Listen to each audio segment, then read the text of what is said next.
고난 중에 들어야 할 하나님의 음성, 고난 중에 들어야 할 하나님의 음성이라는 제목으로 한 말씀을 증거토록 하겠습니다. 여러분, 올해 저와 신앙생활 하신 분들은 아시거니와 오늘 이사야서 41장 10절의 말씀은 제 인생의 말씀이고 제가 너무너무 아끼고 사랑하는 말씀이기에 오히려 더 잘 전하지 못하고 읽기만 해도 저는 눈물이 나는 말씀이고요.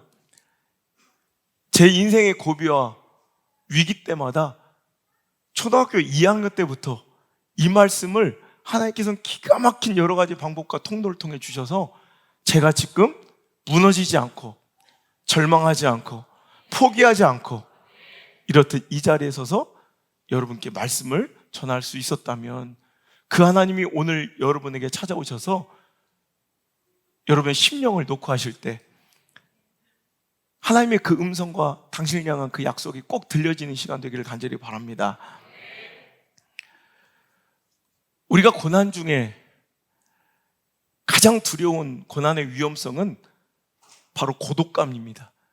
우리가 뭔가 실패하고 어떤 문제에 봉착하고 진퇴양난의 위기에 빠졌을 때 그때 그 문제만으로도 충분히 힘겹고 어렵고 두려운데 나를 더 힘겹고 처절하게 만드는 것은 나는 버려졌다, 모두가 나를 떠나갔다, 나는 혼자다라는 그 처절한 고독감과 외로움이 나를 실제로는 무너뜨리는 가장 큰 함정이 된다는 거예요.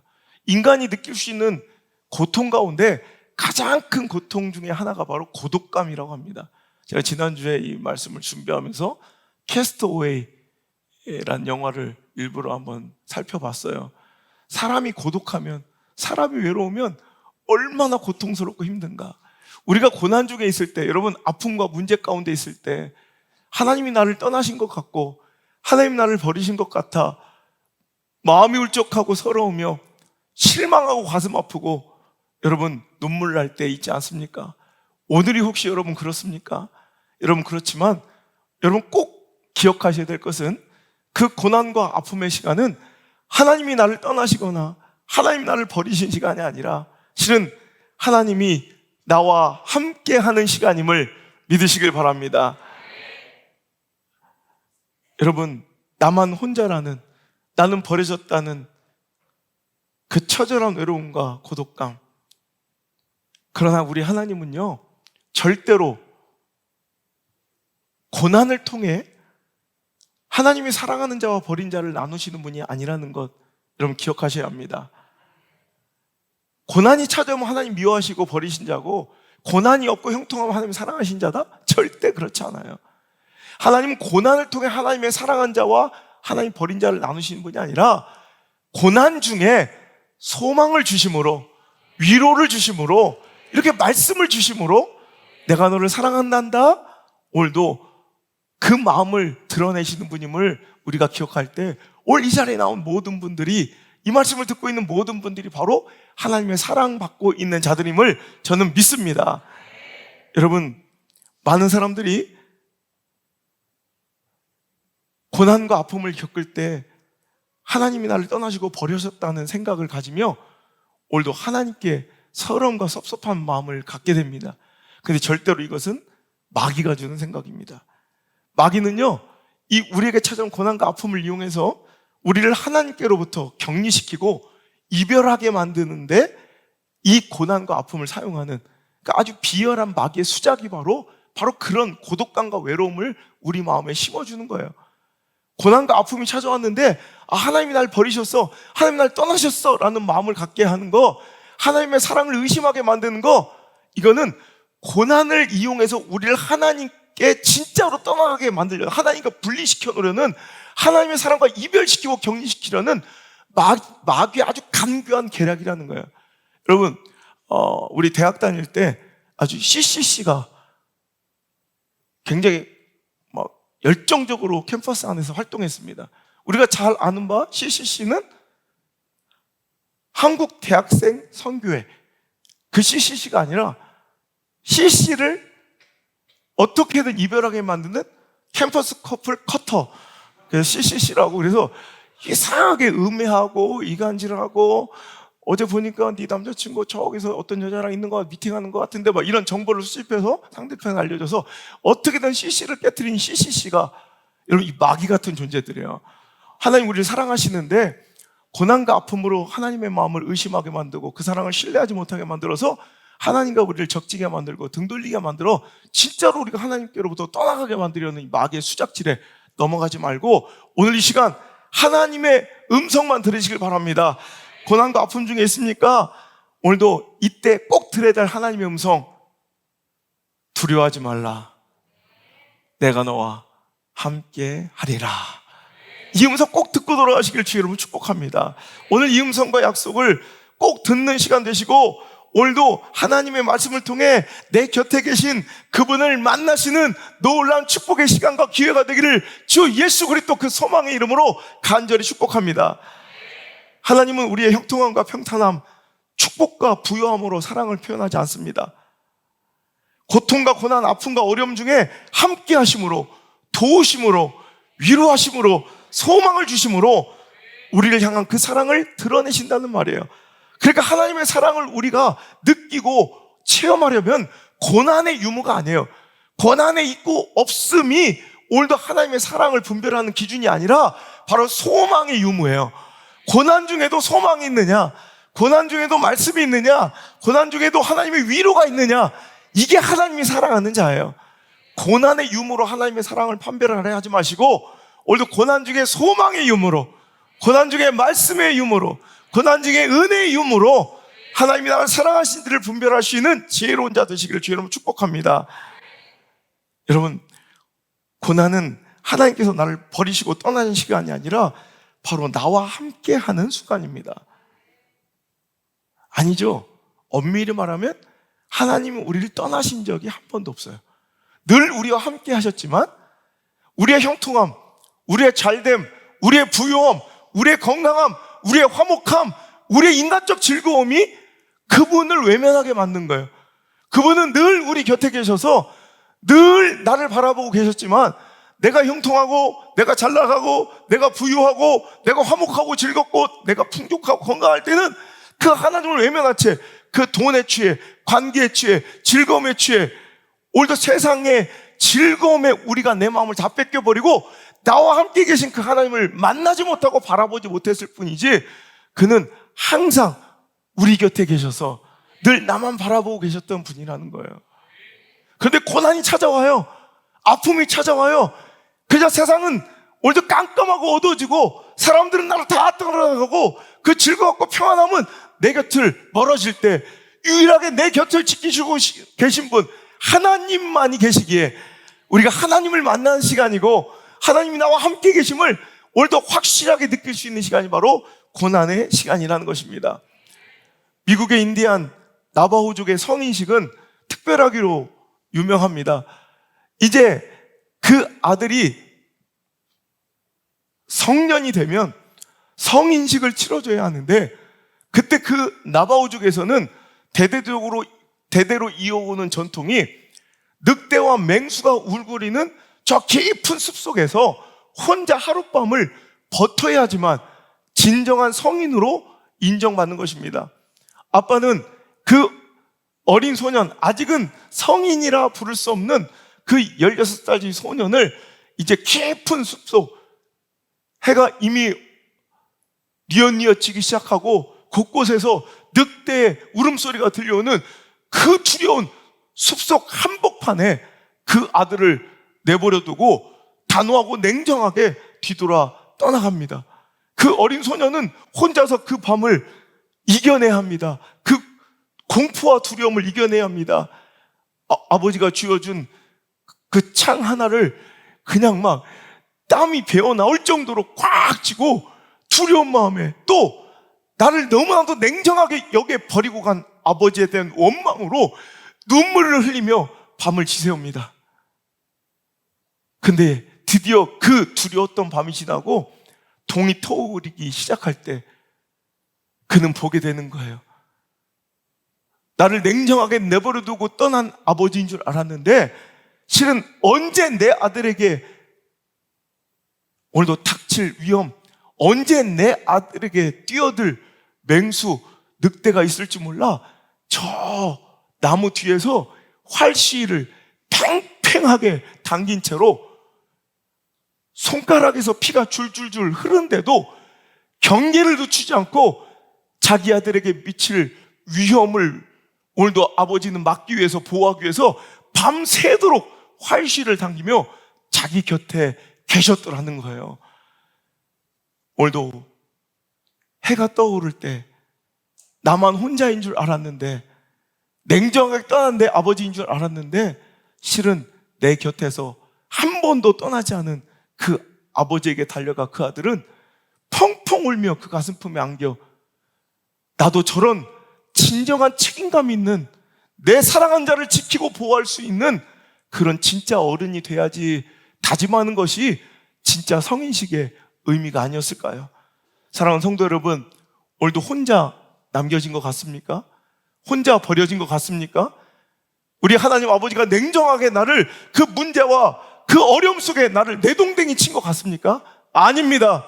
하나님 당신을 보호하시기 위하여 오늘도 당신에게 불꽃 같은 눈으로 단 한 번도 눈을 떼지 아니하시고, 당신 곁을 한 걸음도 떠나지 아니하시고, 오늘도 당신 곁을 지키고 계신 우리 하나님이심을, 내 아버지심을 여러분 의심하지 않길 간절히 바랍니다. 나만 혼자인 듯하고 괴로워하고 고민하고 아파하고 계시죠? 그러나 당신은 절대로 혼자가 아닙니다. 하나님은 그때마다 기가 막힌 말씀을 통해, 기가 막힌 예배의 은혜를 통해, 기가 막힌 한 자락의 찬양의 위로를 통해, 기가 막힌 중보 기도자를 통해, 기가 막힌 내 신앙의 협력자들을 인해 당신의 손을 친히 꼭 붙들어주고 계신 거예요. 바로 이 예배가 하나님의 손길입니다. 이 말씀이 바로 하나님의 붙드시는 손입니다. 오늘도 당신 옆에 있는 그 너무나도 소중한 그 귀한 동역자들이, 우리 성도들이, 교우들이 바로 하나님의 당신을 친히 붙드시는 그 따뜻한 손길임을 잊지 않길 바랍니다.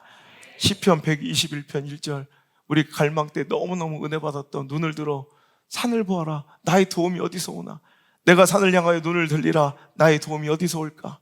나의 도움은 천지를 지으신 여호와에게서로다. 그 뒤에 말씀을 읽어볼게요. 시작. 여호와께서 너를 실족하지 아니하게 하시며 너를 지키신 이가 졸지 아니하시리로다. 이스라엘을 지키시는 이는 졸지도 아니하시고 주무시지도 아니하시리로다. 아멘. 우리 하나님은 절대로, 여러분,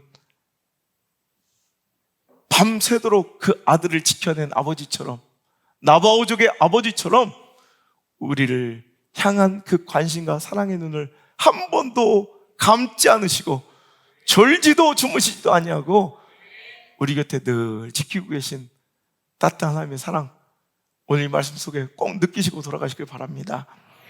결국 나를 삼키는 것은 그 두려워했던 문제가 아니라 나의 두려움 그 자체입니다.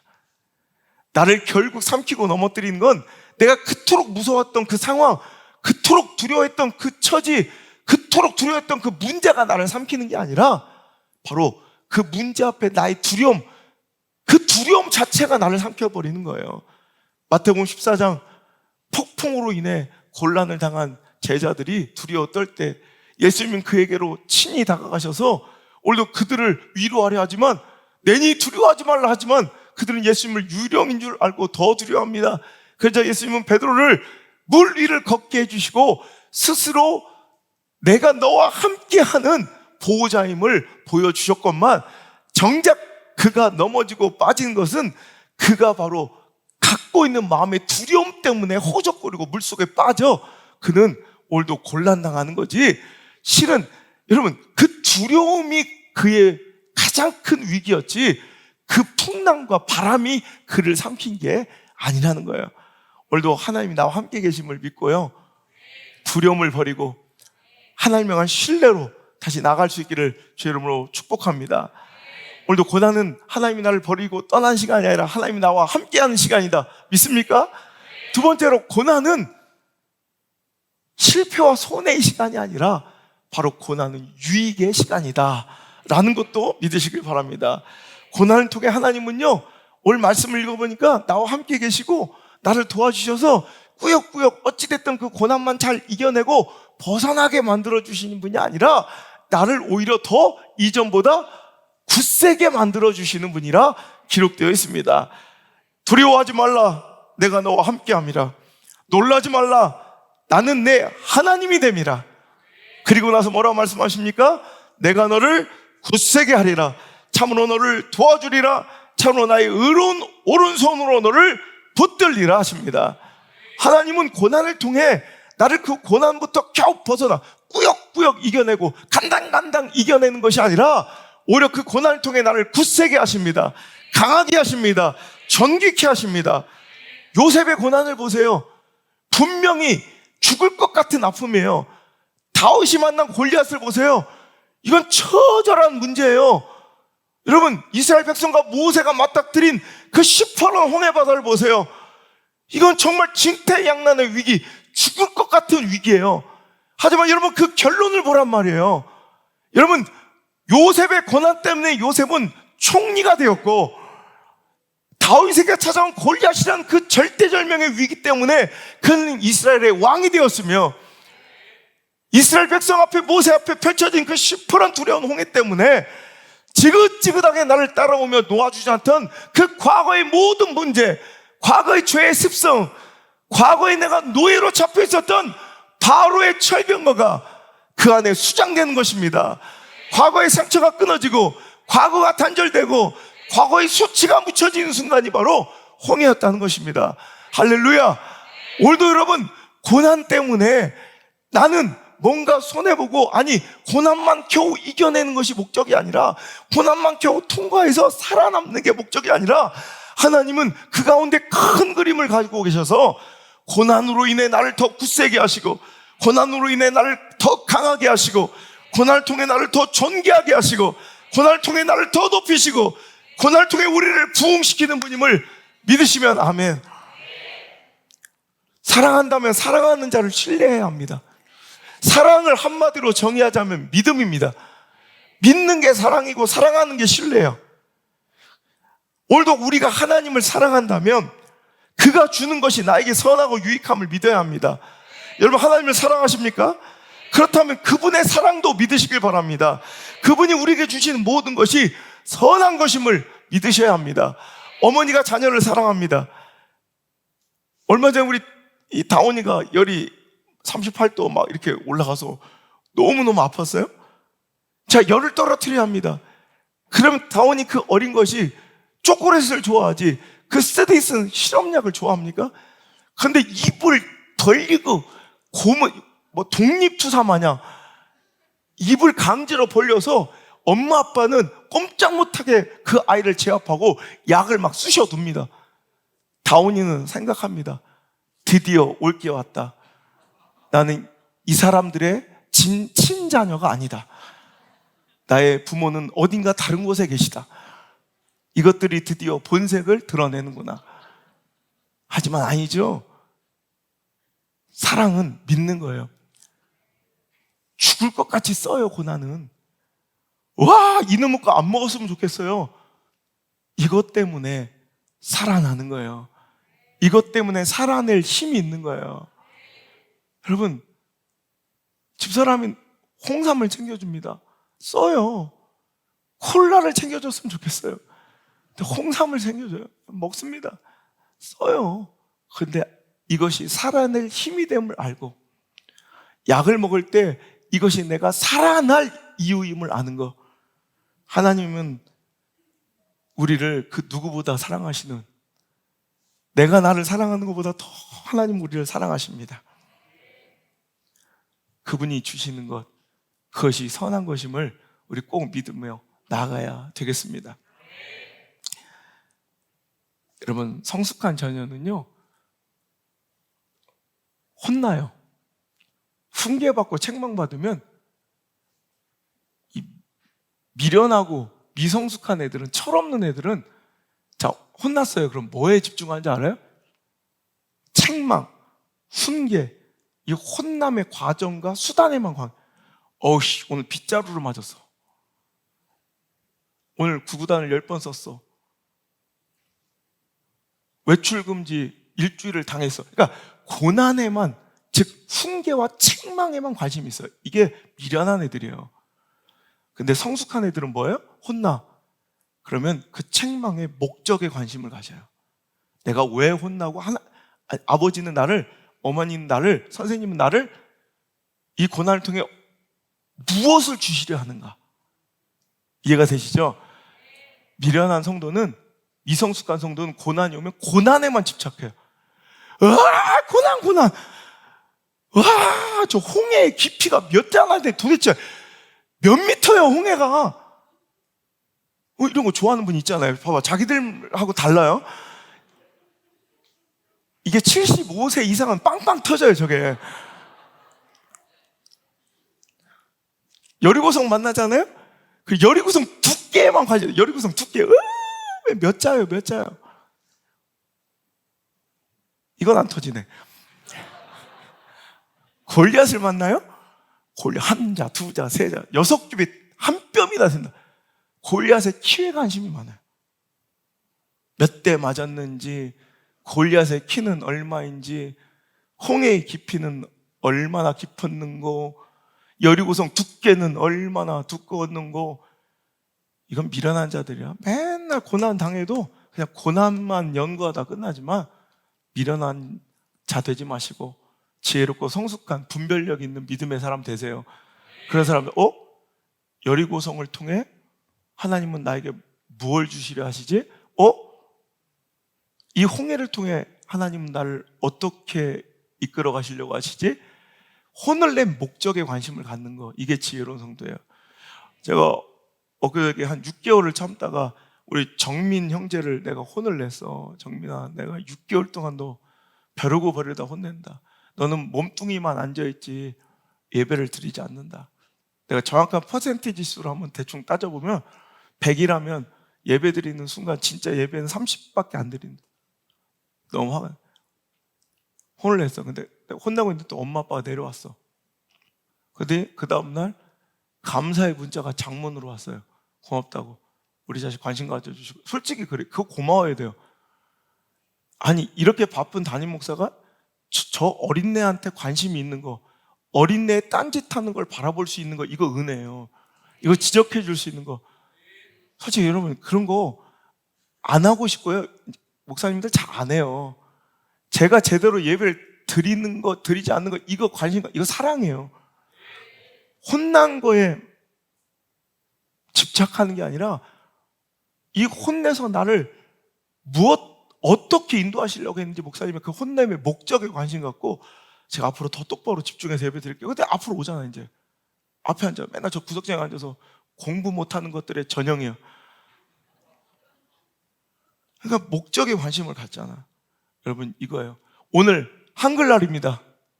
그래서 오늘 제가 영어를 안 쓰잖아. 나 의식 있는 사람이에요.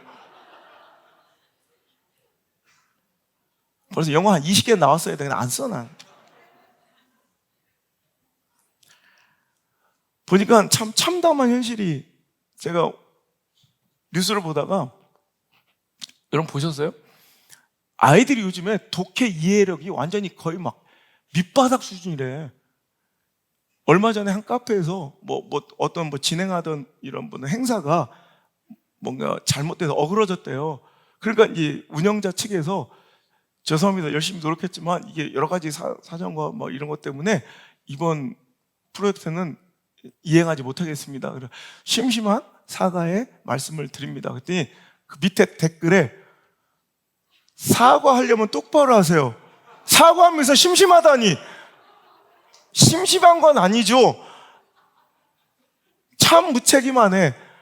우리는 안 심심해요? 이렇게 제 댓글이, 이 무식한 것들, 그 어린애들이 안에 화만 많어. 나는 그래요. 젊은이들이 자기들 기준으로 어른들을 꼰대와 안 꼰대로 자기들이 구분해. 근데 너나 잘하세요. 이게 꼰대인가? 난 진짜 니들은 너무 무식한 거야. 심심한 사과를 한댔더니 사과하려면 진정성 있게 해야지 심심한 건 아니죠. 이런 무식한. 근데 그런 댓글이 막 100개가 달려요. 모르는 거야, 심심한 게. 여기도 있어요, 지금 내가 보니까. 또 저 사람 참 고지식해 했더니 고지식을 와 부럽다 높은 수준의 지식과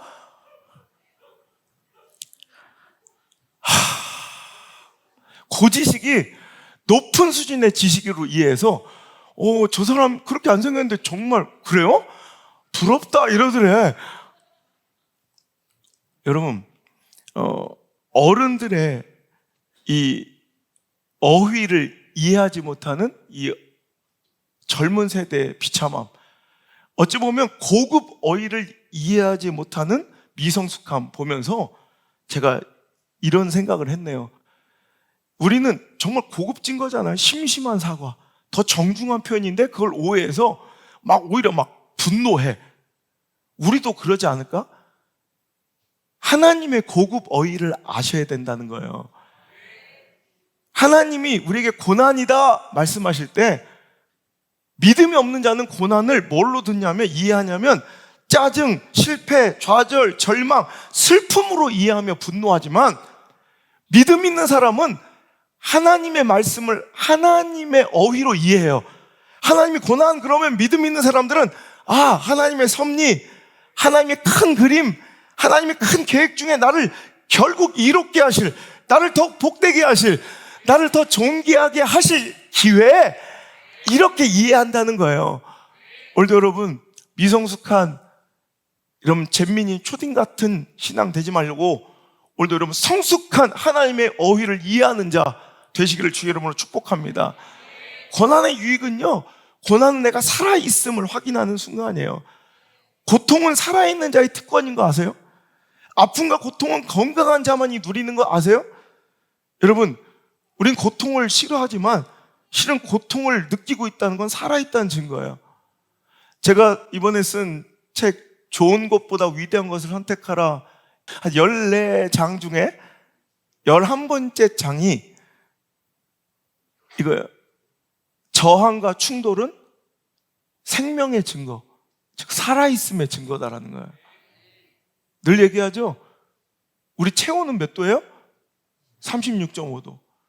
제가 이번 7, 8월에 해외 집회 나가면서 내가 여의도에서 오살리에서 집회할 때 40도 그 열기가 이 수트까지 흠뻑 젖었어요. 이 수트를 나오니까 수트가 땀이 나와. 이 셔츠만 젖은 게 아니라, 여러분 그렇게 더운데도 내 체온은 몇 도였을까? 36.5도예요. 그거 알아요? 그러니 땀이 나는 거예요. 땀을 배출해서라도 체온을 지켜내는, 저항하는 거예요. 환경에. 그리고 나서 그날 새벽에 호주 멜버른으로 갔더니 영하예요. 왜 1도, 0도까지 떨어져요. 완전히 한겨울이야. 그 다음날은. 그래도 내 체온은 몇 도에 거기 가도 36.5도예요. 그리고 바로 휴스턴 갔더니 40도가 넘어가. 그래도 내 체온은 36.5도예요. 왜? 살아있으니까. 살아있으면 어떻게든 환경 처지가 어찌하든 나는 버텨내고, 여러분 그걸 저항하고 환경에, 여러분 내 몸을 맡기지 않아요. 어떻게든 저항해요. 이게 살아있음의 증거예요. 그런데 여러분, 사람의 체온은 36.5도인 거 다 아시지만 그럼 시체의 온도는 몇 도라? 시체의 체온. 시체의 체온은 방안 온도와 일치해요. 방안 온도가 시체 온도예요. 40도 숯가마에 넣어놓으면 몸은 40도가 돼요. 시체는. 영하 4도의 냉동고에 넣어놓으면 영하 4도가 돼요. 저항하지 않고 그대로 받아들이는 거예요. 오늘 여러분 우리가 고통과 아픔이 있다는 거 실은 감사해야 될 수도 있어요. 고통과 아픔은 내가 아직 건강하고 이거를 저항하고 이걸 버텨내고 부딪힐 수 있는 면역력이 있다는 얘기예요. 여러분, 인도에서 한센병자, 나병 환자, 문둥병자들을 고치기 위해 헌신했던 폴 브랜드 박사가 이런 얘기를 했어요. 그 글 중에 고통이 없는 지옥을 맛보았습니다. 여러분, 우리는 고통이 없는 곳이 천국이라고 생각하잖아. 근데 그분이 고통이 없는 곳이 지옥임을 알았대요. 그게 무슨 말인가 하니까 이 옛날에 그 인도의 또 지금도 열악한 환경 위생이지만 인도 그 열악한 위생과 환경 속에서 한센병자들을 막 보호하는데 가장 큰 문제는 뭐냐면 밤이면 쥐떼들이 그 병실로 막 들어오는 거야. 쥐들이, 굶주린 쥐떼들이 병실로 들어와서 자고 있는 한센병자들의 손가락 발가락을 뜯어먹는데, 근데 이 한센병 환자들은 고통을 느끼지 못하는 거야. 그러니까 아침에 일어났더니 어젯밤까지 멀쩡했던 손가락이 없어진 거야. 그 광경을 본 브랜드 박사가 고통이 없는 것, 고통이 있는데도 못 느끼는 것이 바로 지옥이구나, 이렇게 생각했다고 합니다. 그래서 그가 혼신의 노력으로 인공 고통 경보기를 만들었대요. 자기는 못 느끼니까 450불짜리, 450달러짜리 고통 센서를, 감지 센서를, 경보기를 온 곳에 부착하고 있으면 쥐가 물어뜯고 있을 때 나는 못 느끼는데 얘가 부저를 올려주는 거야. 그래서 겨우 손가락 하나를 보호하는 거예요. 우린 여러분 얼마나 감사한 사람들입니까? 고통을 느끼고 아픔을 느낄 수 있다니. 오늘 당신이 병들었다면 이 세상과 저항 없이 살아가고 오늘도 이 세상, 이 시대를 본받아 살아간다면 부딪히고 충돌하고 오해받고 조롱받고 손가락 따고 여러분 핍박받을 이유가 하나도 없습니다. 그러나 우리가 오늘 이 시대에 항거하고 죄악과 저항함으로 우린 고통스럽고 손해보고 아픈 것입니다.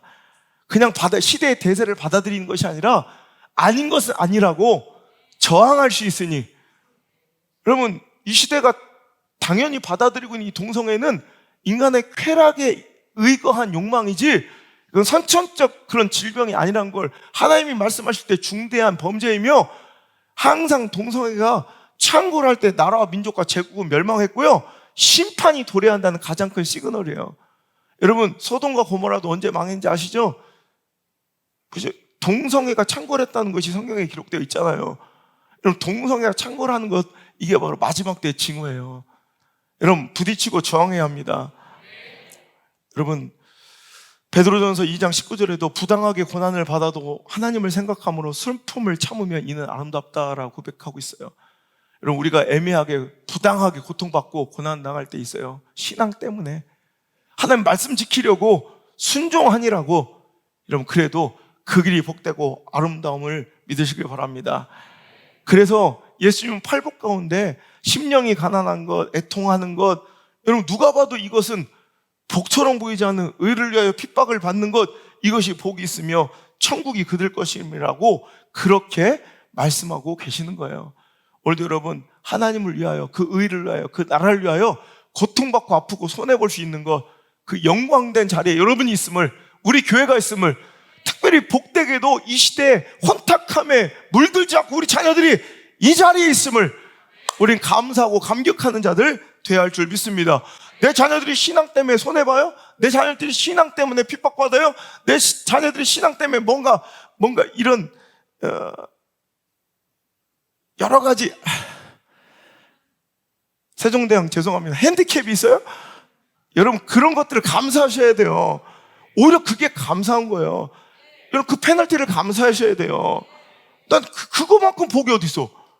내 자녀가 주님의 의를 위하여 핍박받고 있다면, 내 자녀가 세상에 끌려다니며 돈 몇 푼에 비굴하게 무릎 꿇고 세상의 권력 앞에 머리 조아리는 쪼다가 아니라 당당하게 시대를 꾸짖으면, 아니야 이건 아닌 건 아니라고 꾸짖을 수 있는 그 담대함이 있다면, 거스를 수 있다면, 저항할 수 있다면 이게 복이죠. 그 고통을 즐거워하는 우리들 되시길 주의 이름으로 축복합니다. 마라톤 하다 보면요, 여러분 레드 포인트라는 4점 있어요. 4점. 여러분 마라톤 뛰어보신 분 아까 하프 마라톤만 뛰어도 우리 일반인들은요 4점 있어요. 4점. 죽을 것 같은 지점. 한 걸음도 내딛기 싫고, 마라톤은 이런 말 하더라고요. 한강 옆을 뛸 때 저 뛰어들고 싶대요. 그냥 진짜로 그냥 뛰어들어서 죽고 싶을 정도로 힘들대. 그 사점의 그 고통 속에 한 걸음 한 걸음을 뛰는데 그때 얼마나 고통스러운지 모른대. 근데 여러분 그거 아세요? 오늘도 그 사점을 느끼고 죽을 것 같이 아프다면, 죽을 것 같이 힘들다면, 그건 다시 아직도 keep going, 달려가고 있는 중이라는 거예요. 주저앉지 않았다는 거예요. 그러니 하나님께 감사할 수 있기를 바랍니다. 벤자민 이 페르난도는 핍박과 고난은 우리 기독교의 순수성을 확인할 수 있는 가장 확실한 방법이다. 고난이 오면, 환난이 오면 그 사람의 믿음이 제대로 드러나요. 고난의 반응을 보면 그 사람의 진짜 믿음이 드러나요. 고난이 왔습니까? 하나님께 내 믿음을 아름답게 보이시고 드러내시는 귀한 종들 되시길 바랍니다. 고난은 우리에게 겸손을 가르쳐주는 통로이기도 해. 그래서 유익한 것입니다. C.S. 루이스가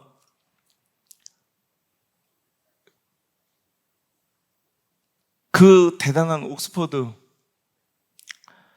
그 대단한 사람들을, 그 엘리트들을 가르칠 때 한 사람이 그에게 질문합니다. 당신이 말하는 하나님이 진짜 공의롭고 정대하신, 정의로우신 분이라면 왜 하나님을 믿는 사람들, 또 그 의롭고 선하게 사는 사람들이 저렇게 무던하게 고통받고 고난과 환난에 직면해야 됩니까?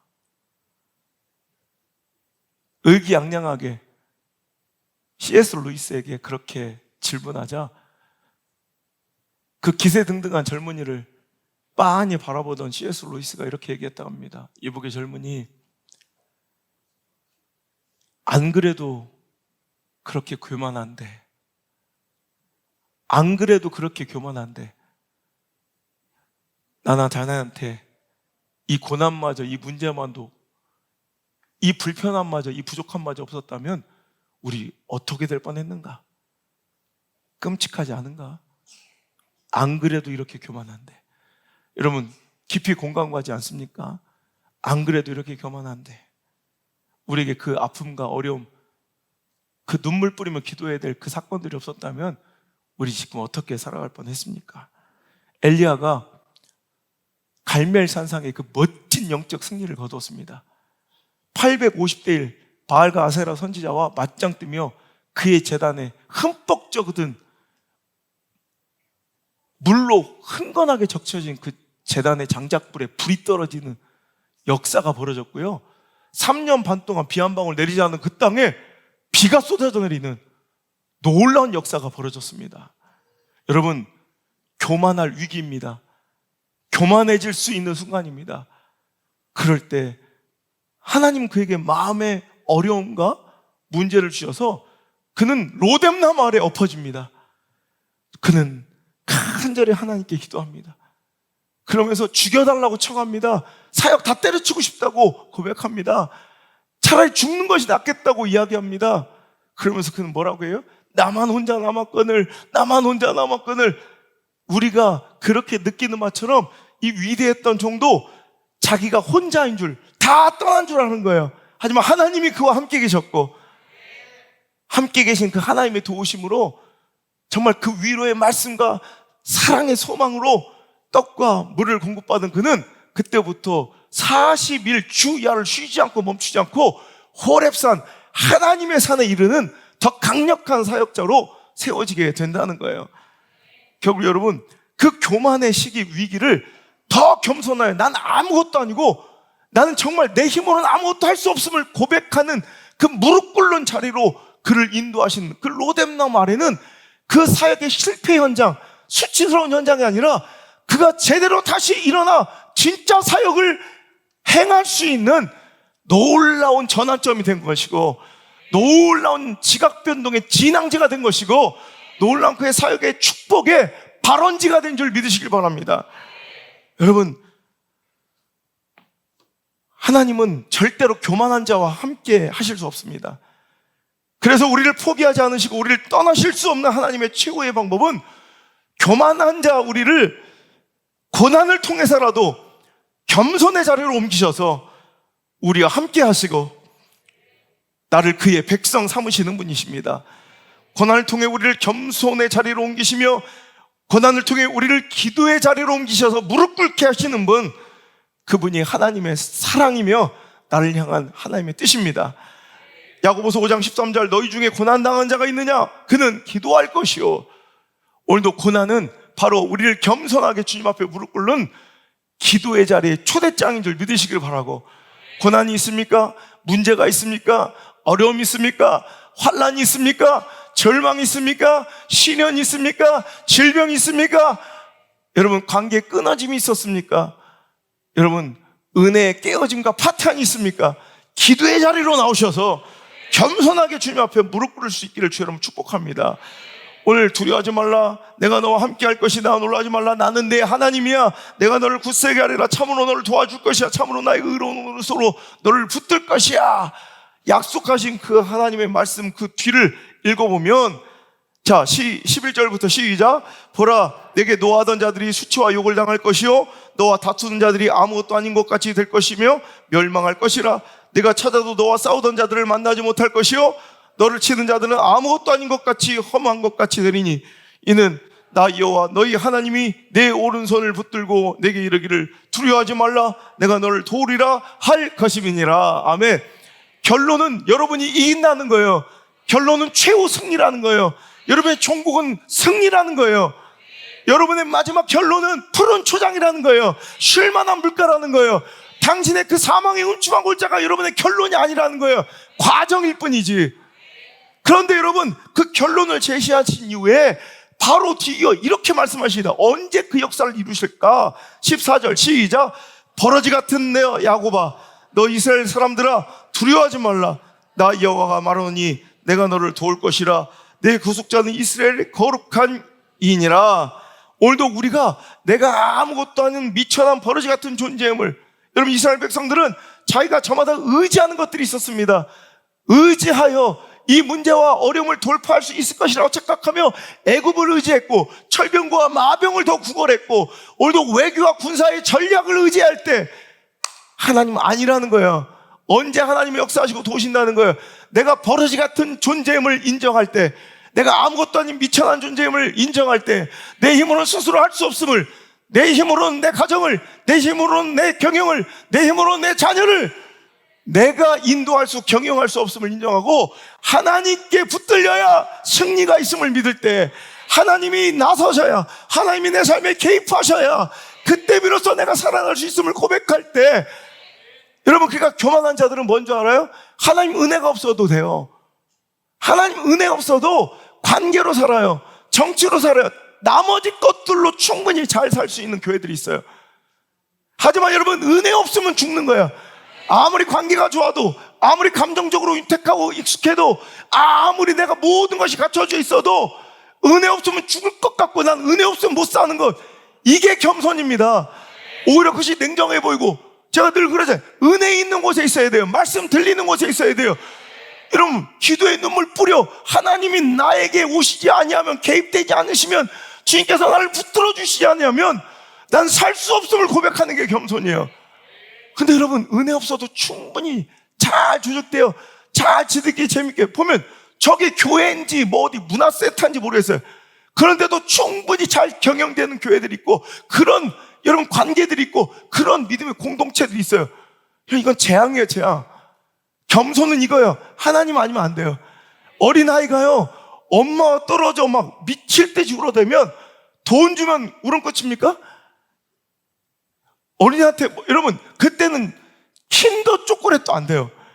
엄마 찾아 늘어지고 막 울부짖을 때는 세상 북이면, 야, 알았어, 이번에도 총선 공천 줄게. 그럼 정말요? 막 이래요?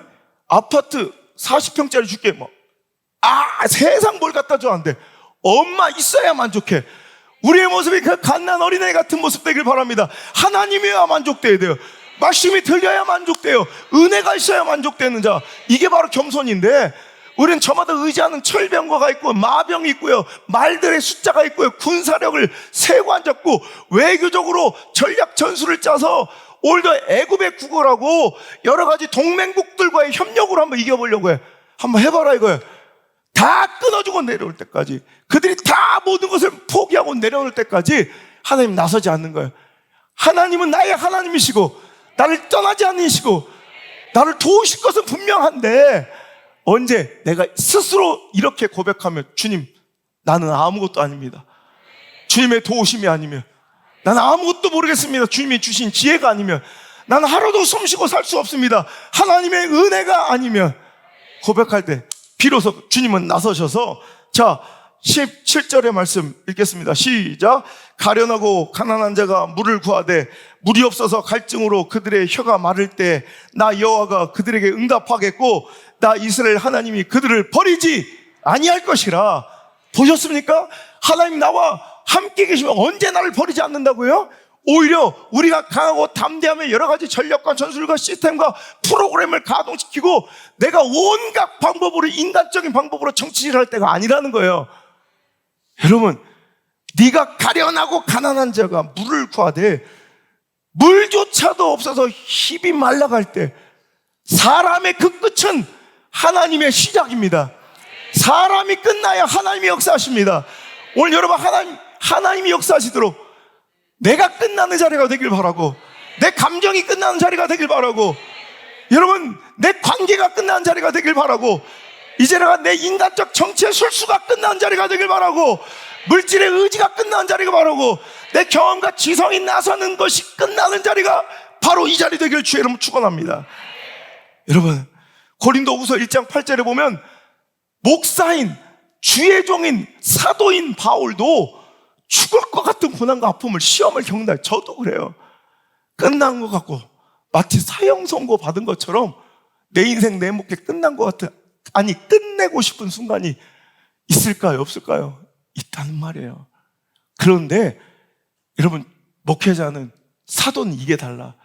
그때 고급진 하나님의 어휘를 이해하는 거야. 고린도후서 1장 8절. 형제들아, 우리가 아시아에서 당한 환난을 너희가 모르기를 원하지 아니하노니 힘에 겹도록 심한 고생을 당하여 살 소망까지 끊어지고 우리는 우리 자신이 마치 뭐야? 사형 선고를 받은 줄 알았으니 이는 우리로 자기를 의지하지 말고 오직 죽은 자를 다시 살리시는 하나님만 의지하게 하심이라. 할렐루야. 사형 선고 받은 것처럼 힘들었대. 살 소망까지 끊어졌대. 여러분, 저도 그럴 때가 있거든요.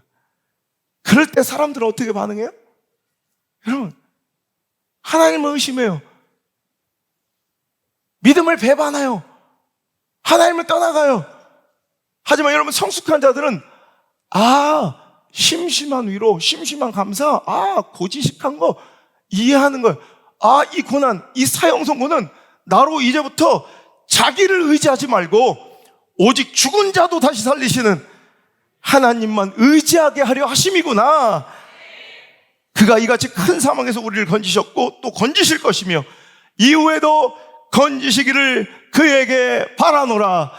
건지시고 건지셨으며 건지실 것이며 이후에도 여러분을 건지실 그분에게 여러분을 의탁합니다. 그러니 제발 여러분, 내 힘으로, 자기 힘으로, 자기 경영으로, 여러분 지식으로, 자기 연륜과 톤박과 자기 테크닉과 스킬, 노하우로 살려고 하지 말고 오직 죽은 자도 살리실 수 있는 그 하나님을 의지하는데 내 마음을 쏟기를 간절히 소원합니다. 그러니 결론은, 고난은 절망의 시간이 아닙니다. 무릎으로 나와야 하는 시간이고 겸손을 배워야 되는 시간이고 하나님의 의도와 목적대로 끝내 버텨서 더 강해지고 굳세지는 시간이 되어야 할 것이며, 오늘도 그 고난과 고통을 통해서 내가 아직도 살아있음을, 영원히 살아있음을, 아직도 keep going, 오늘도 세상과 저항하고 충돌하며 죄악과 범죄와 싸우며 내가 하나님의 믿음으로 살아내고 있음을 느낄 수 있는 가장 영적인 민감한 센서가 바로 고통, 고난, 환난이라는 거예요. 여러분, 내 힘으로 아무것도 할 수 없을 때, 나의 무기력과 연약함으로 인해 한없이 내가 초라해질 때 내가 버려진 것이 아니라 비로소 그때 하나님이 나를 들어 쓰시는 순간임을 기억하시기 바랍니다. 제가 몇 개월 전에 정말 영적인 이런 성장통, 제가 고백했지만 다 못하겠더라고요. 책도 안 쓰려고 했고, 이번 책도 방송도 그만두려고 마지막 인사까지 나눴고, 집회도 이제 못하겠다고 다 그때 왔던 뭐 몇백 개 집회 요청 다 거절했어요. 우리 사역자들 못하겠더라고요. 이제 근데 내가 너무 한없이 초라해 보이고 너무 막 열등감에 막 사로잡힌 거예요. 사람들이 아니 당신 같은 사람이 열등감을 느끼면 다른 사람 어떻게 사냐고. 다 죽어버려야지, 그죠? 근데 진짜 너무 한없이 내가 초라해지고 죽어버리고 싶었어, 진짜. 그래서 미국으로 도미할까? 그래서 공부를 더 할까? 아니면 저 어디 아마존 밀림 같은데, 아니 아프리카 같은데 선교를 갈까? 그때 깨닫고 그 고통, 그 어려움 속에 내가 다 아까 사도 바울의 그 고백이에요. 이 시간은 하나님 날 버리신 시간이 아니라 자기를 의지하지 말고 죽은 자도 살리실 하나님, 나만 바라보고 나만 의지해라는 하나님의 강력한 부르심을 알고, 엘리야처럼 나만 혼자 남은 줄 알았지만 그 처자를 얻으면 그 아래서 사역을 포기하려 했지만 그만두게 해달라고 외쳤지만 하나님께서 공급하신 그 은혜로 더 지금 완전 인생이 바뀐 것 같아요. 6월달부터 새로 태어난 것 같아. 막 눈알이가 달라졌잖아. 그냥 막 뭔가 막 계속 계획하고 뭔가 막 자꾸 하고 싶어. 그리고 제2의 개척을 선포해버린 거예요.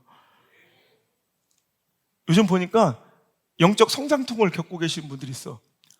자기가 병 걸린 줄 알더라고. 스스로 자기가 병 걸렸다는 사람도 있어요. 아니에요. 성장통은 아픔이지 통이지 병이 아니에요. 너 성장병 걸렸다 그래요? 아픔이지.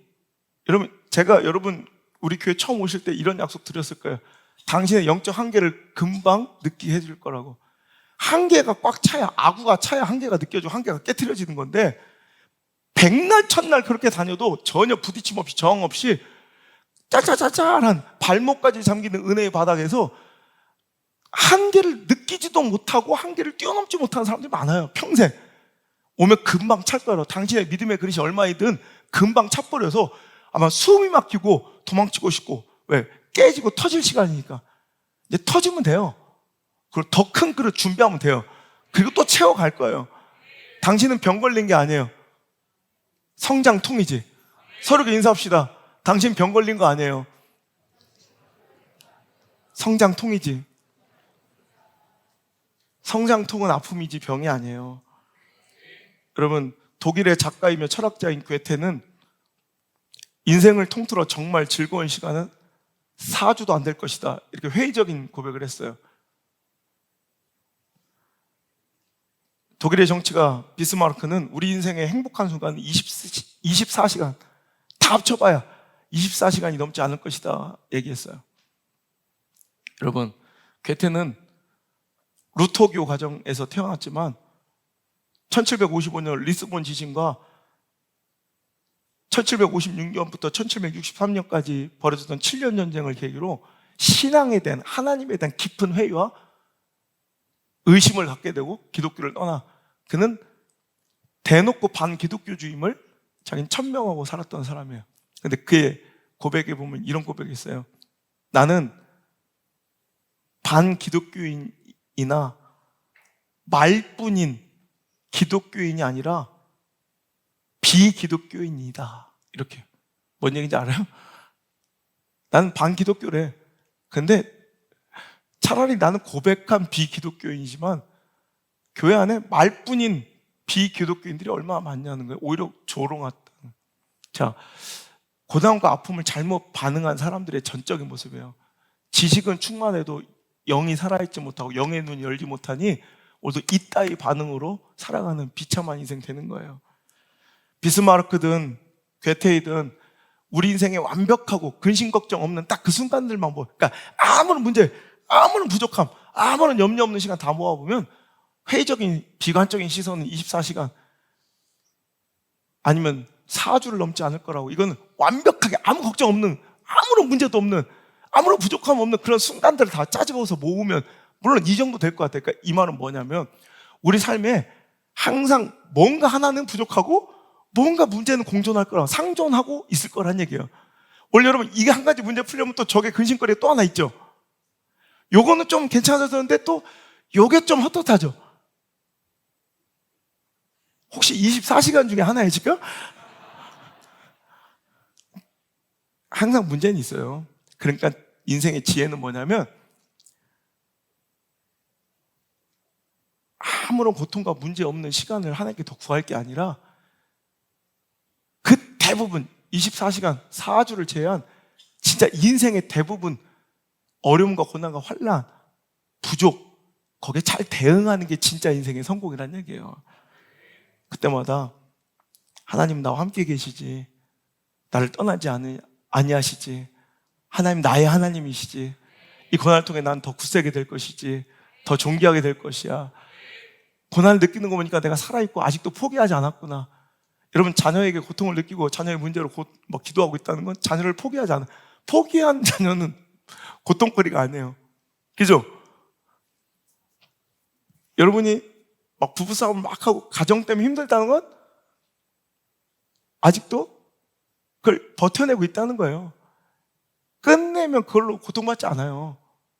뭔가 여러분 신앙 안에서 어려움이 있다면 그건 지금 당신 신앙 중에 있다는 얘기예요. 그리고 겸손을 배우는 시간이지. 하나님 원하는 대로 하나님 우리 고난이라는 이 책망과 채찍, 이 시간을 주신 이유, 그 목적에 관심 가는 성숙함이 되어서 오늘도 완벽하게 하나님의 그 뜻을 이루어드리는 역전의 은혜 있기를 간절히 바랍니다. 어저께 뉴스 보는데 뭐 재밌진 않은데 미얀마 군부 쿠데타 있잖아요. 우리는 벌써 다 잊어버렸지만 아직도 진행 중이에요. 미얀마 군부 쿠데타 때문에 미얀마를 탈출한 난민이 100만 명이 넘었다는 기사예요. 그래서 그 자료 화면을 막 보여주는데 그 난민들이 막 쭈그려 앉아서 막 나라를 등지고 군부 쿠데타의 그 잔혹함 때문에 나라를 떠나서 막 쭈글쳐 앉은 난민 그들의 모습이 있는데 아줌마들이 쭉 앉아있는데 다 탐브라운 가디건을 다 입고 있는 거야. 난민들이. 진짜 화면 보니까 톰 브라운에 여기 막 너무 이거 안 어울리잖아. 물론 짝퉁이겠지만 쫙 앉아 톰 브라운을 딱 다 입고 뭐 세트로 입고 있어. 되게 안 어울린다라는 생각했어요. 우리 인생도 마찬가지예요. 고난과 절망 현장에서 되게 안 어울리는 장면들이 있어요. 인생 어색한. 믿음의 사람들이 고난 중에 절망하고, 고난 중에 포기하고, 고난 중에 낙심하는 것은 난민들이 톰 브라운 가디건을 입고 있는 거나 구찌 벨트 차고 있는 거나 똑같은 것 같아요. 오늘도 여러분 기억하십시오. 오늘 당신의 고난 중에 하나님은 늘 함께 계십니다. 당신 절대로 혼자가 아니며 오늘 그 고통과 아픔의 시간을 통해 우리를 굳세게 하실 하나님의 섭리와 사랑을 신뢰하며 하나님의 도우심을 초청하는 겸손과 인내 기도가 우리 삶에 가득하길 주님으로 축복합니다. 찬양합니다. 하나님 감사합니다. 고난 중에 들어야 될 하나님의 이 음성을 똑똑히 듣고 갑니다. 감사합니다. 아멘. 지키셨고 지키실 것이고 앞으로도 영원히 지키실 그 하나님께 우리의 삶을 의탁하며 겸손하게 무릎으로 나아갑니다. 그 능력의 오른팔로 우리를 꼭 붙들어 주시고 참으로 우리를 고난당하고 아픈 저 심령들을 도와주소서. 위로하여 주옵소서. 이제는 사망의 권세도 뒤엎으실, 죽은 자도 살리실 우리 구주 예수님, 그 역전의 명수 예수님의 은혜와 절대로 나를 떠나지도 버리지도 않으시는 하나님 아버지의 사랑과 나를 고아처럼 과부처럼 버려두지 아니하시고 이렇게 나를 꼭 안아주시는 성령님 그 따뜻한 손길이 오늘 제가 하나님 약속 듣고 돌아가는 모든 성도들, 하나님의 그 따뜻한 위로의 약속, 그 소망을 들은 우리 모든 영상 예배자 머리 위에 떠나가지 마시고 1초도 떠나지 마시고 영원토록 함께 머무시기를 간절히 축원하옵나이다. 아멘.